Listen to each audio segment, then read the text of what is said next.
In this episode, there's not much storytelling, so it's gonna be fairly short, but I'll revisit homework assignment that I gave you guys. Let me quickly bring this up. Okay, here it is.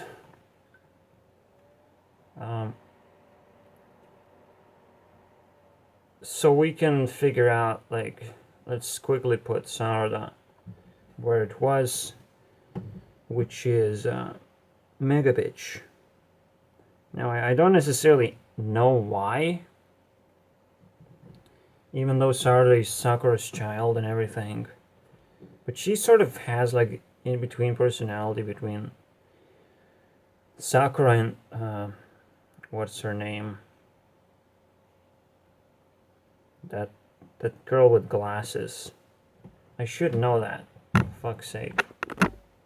Okay, so her name is Korean, and it's quite a mix of personalities, isn't it?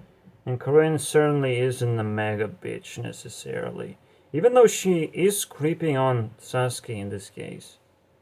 And it's almost like, well, god damn it. But it's just too easy. Sarada seemingly is on the same sort of personality type. So we also have what is this? God damn it. Am I not prepared right now? Let's just talk personalities because most of the girls don't even have names necessarily.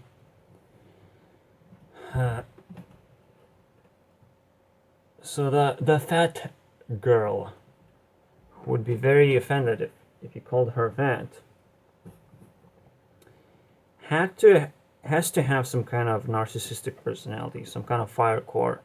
Should be fairly simple, right? And who else would have a narcissistic personality in this case? This girl, everyone seems fucking narcissistic in this case. Just so fucking weird. Even Sarah herself could be that. But again, I put her. So we have 4 cores, right? And we have to find 4 fighters. And now in this case, I'm not gonna call them fleers. We're gonna call them dodgers. So we have fighters and dodgers. 4 fighters and 4 dodgers. I could call them hiders. Hiders. That's not a bad word. Maybe I'll call them hiders. Because that's more expressive in a way. Certainly she looks like a hider. I'm not sure in which core that she belongs, but okay, so we have 2 definitely fighters on fucking front lines right there. She definitely looks like a fighter, right? That's pretty cool. I would put her on authority, which means wind core. She definitely is not a fighter, so I would put her on earth core for some reason. Why would I do that? Because she's pretty fucking tough and smart once you learn all these things. But from appearance point, it's kind of hard to actually judge. Like, what can I pick apart? I really don't know. It's just such a simple outfit, so not intimidating, and everything is like uniformed and everything. So fucking weird. But this uniform sort of personality is exactly what a Earth Hydra would do. So okay. So which one of these 3 or 4 rather? Which one of them are? So we need one more fighter here. But I can't find. I'm not sure. Does that look like a fighter, or does that look like someone who looks into her inventory and be like, oh, look at all these things that I've prepared, but I usually am a hider, right? Yes, you can do the snap effect and just quickly switch from a hider to a fighter. But like, I'll gonna subscribe to a hider here. Now, who would actually care? It's like Tenten's personality, because she likes explosives in this case. But explosives is just a little bit too specific as well. So I don't know. Now, on the back, I would say these are two water types. And which one is the sociopath? I would say this girl. This was your homework, to figure out that this girl is very most likely a sociopath. Because she likes controlling her teddy bear and everything. That's a big deal. I'm not sure if she's a puppet master either in this case. That's what my guess would be. And that is definitely what a sociopath does, is control, right? And most importantly, she hides her emotions. She even hides her eyes and everything, because she would be constantly smirking and looking directly at you and reading your emotions and everything. So that's a sociopath. That's how a sociopath looks like, right? It doesn't necessarily describe every sociopath that I've met so far. It's just very, very extreme sort of form. If you look into Honeypop, I'm gonna bring it up as well. I can sort of say like what is your guess on who the sociopath is in this case. There are only 8 girls. They're relevant, if you know from my previous video on Honeypop. So the homework would be which one is actually a sociopath. Should be fairly easy once you understand that this girl is a sociopath. So all you're looking at is who would love to read emotions. But if you don't play if you play the game, it's a lot easier, right? So that's recommended for the homework assignment. Now we are left with, so we have this girl, possibly water hider, and she's a water fighter, which is very interesting, right? A water fighter stands in a back line, in the most back line, but it's also, just because she's looking at you, she is sort of there, basically almost in front. I don't know, it's so weird. So the rest of the girls supposed to be hiders. The rest of these 4 girls. So we figure out that these 2 girls are definitely hiders. This girl seems to be somewhat a hider. She even hides her weapon of choice, whatever that's in her hand right here. And this one's supposed to be cool and hot and attractive. It's almost like the Elliot Rodger behavior, where I'm gonna create an image where everyone is attracted to that image, and that's it. That's all the work that I'm gonna do, but I'll hide the rest of the personality, right? So that's sort of like a basic idea that I get from this. I could be wrong about everything, but I sort of put them together. I really want to like see Boruto now. It's almost like here you go, a trailer for Boruto, everyone. As long as these personalities are obviously embraced, properly embraced, by the way. As long as these Asian people know what they're doing. Because they goddamn know what they're doing, holy shit. Now, the Honeypop, I'll just leave it for you guys to figure out which one is which. I'll jump right into the other topic that I wanted to discuss. And no, it's not about Nick Crumbleton, even though it's just a meme. It's just a meme video in a way. But like, I really respect this guy, because he just, not only he gave 3 insights, I'm gonna give a 4th one that he sort of brought up in the interview. I don't like that Shane called the interview Jake Paul enemies, because it was an interview with Nick Crumbleton. Yes, I know his real last name, but like nobody cares. Okay, we only care memes. Besides, it's a good meme. It refers to English or what, British liking tea, right? That's beautiful. You want some of tea? I can't even do British accent ever. Don't even try.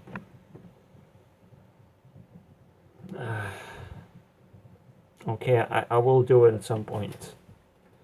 But now I'm talking about money world versus social world. There is a difference, and this is a pretty beautiful difference. Again, I'll just gonna reestablish that fire sort of creates water, and the rest of the chain would work similar way. And it's just supposed to blow your mind that with 4 words I can actually explain how the world works, how entire reality works. Congratulations. I can also describe what capitalism and socialism is very easily with this one simple formula. Okay, the formula itself doesn't explain what fire and water is. You have to actually be familiar with these definitions. And I'm not necessarily gonna link them together, like fire is capitalism. How does that even make sense? Not in this video, but if you know how the money world works, specifically, you sort of have a sense that everyone acts like robots, everyone is just in for the money, meaning that they will be nice, they will be clean, but everything is created for the sake of providing a service, getting money. That's it. Job is done. Everyone is going back in their little fucking caves and spending that money the way they please, the way they feel like it. So, if you're establishing a business, you have to understand that this is what you're gonna have to do. You're gonna have to buy a suit. You have to clean yourself up. You have to clean your behavior up. You gotta have to throw a lot of things into fire. This is where the relationship or the metaphor comes in. You gotta throw a lot of things into fire. You gotta set yourself on fire, because that's the best way you're gonna generate value. If you're determined, if you know what you're doing, if you came prepared to do a certain task. That's it. And if you didn't came prepared, then someone like Jake Paul is gonna be like, hey, are you on my side or on whatever other side there is, right? Because Jake Paul is like the ultimate businessman, right? He's going to put a lot of pressure on people who work on Team 10, and if they leave, they're going to be blacklisted. That's what businesses normally do. If you leave Team 10, and if you show any sort of negative review, you're going to be easily blacklisted from ever coming back.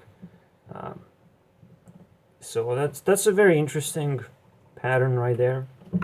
The fact that Jake Paul really acts like a businessman, like really kind of explaining what the fuck is going on. Especially that this whole Team 10 is everything is fake type of thing. It also explains because, yeah, it's all just money generating service. If people think that this is some kind of cool thing, it gives them some kind of value. Well, congratulations, you have created this business. You know, got you. They got you. They got your money, and they have established themselves. And money comes from interest. So kids don't necessarily have interest, but people who, the parents are the ones who are paying for all this shit, right? The parents who are actually sucked into this whole business thing. And the parents have to take care of the kids, and they have to be educated and smart and figure out where they want to spend the money. So they're the ones to blame for the existence of Jake Paul in general. But I'm not a hater. I can dab on myself if I have to. It's fine, right? It's fine because what Shane is doing is pretty entertaining and pretty valuable to me. To bring Nick Crumbleton and be like, oh, this is actually a pretty nice guy. Man, I clap for that. Again, I just don't like the way he named the entire interview. Like, Nick Crumbleton is not Jake Paul's enemy. Is he? Possibly, but not necessarily. Okay, so the funny thing happens when you add this formula and you say that water is created out of fire, because one thing that capitalism is missing, and it will be obvious to you, it's missing pain. You cannot share or express pain in capitalism. You gotta act like a robot. Yes. You gotta be nice. And that means no pain. But capitalism will recognize that pain is valuable. You can invest into therapy organizations just to help people around, and it will be profitable to a certain degree. But what capitalism will also have to understand, that the entire system changes then. It's no longer a world of money, because when you're trying to share pain, it cannot possibly be a business. So this is where water is created out of fire. This is where capitalism tries to build a business to satisfy people's pain, but that business doesn't work as a business anymore. It builds as a social structure, because if you're trying to share pain as a business model, you will realize that it's no longer regular and consistent. That you need to constantly employ new people, because now people sort of have a limited amount of care that they can actually give to others. If I came out as a therapist, I can only attach and help limited amount of people. 5, 10 at most. Like, holy shit, this is a really, really hard thing to do. And in a way, Jake Paul almost introduces the exact same thing, where he sort of is trying to help people, right? Very interesting. But it's more on the capitalistic side. It's literally a reflection of Jake's personality, to be honest. And most of these isms, the capitalism, some people have a money-minded perspective on life. They only care about being clean and earning as much money as possible. It's just like a real businessman mentality, but they can only go so far, because it's just one perspective on life, when there are 4 perspectives. Some people are just complete socialists. They only want to sell you their problems, basically, or share problems, or either help you or help themselves, depending whether they are sociopathic or I call the other side of sociopathy. Sociopathy means a water fighter. So a water hider would be some kind of helper. I call them secret keepers, because they like to hide their own problems. They only care about other people's problems. So which is very annoying to me, because again, this is very unbalanced sort of behavior. And I think Shane's therapist is a secret keeper, right? A water hider specifically. And this is why I say she's actually more dangerous than a sociopath. Yeah, in the previous video, that's what I say.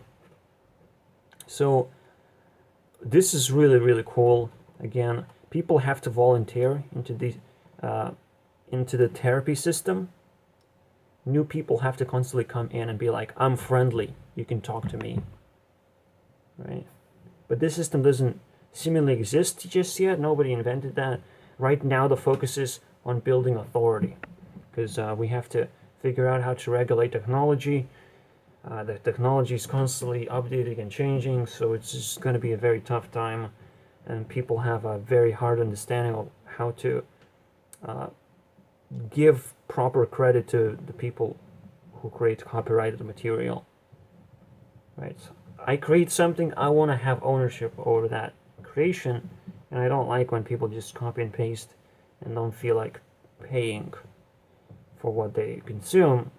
I obviously understand that, but the authority isn't capable of figuring out what is the exact process of how to regulate things. So until that happens, we cannot even have a single ism, because socialism would only work if we already have an entire structure of society built. And what capitalism exists right now, what the form of capitalism that exists, is just sort of like a teaser. It's just sort of there to help, to be helpful, but I mean, it's still it is still just not established. It's just there. I can't even explain. It's just not finished. And the first ism that we ever gonna build is socialism. And for whatever reason, people don't understand the definition. That's bad.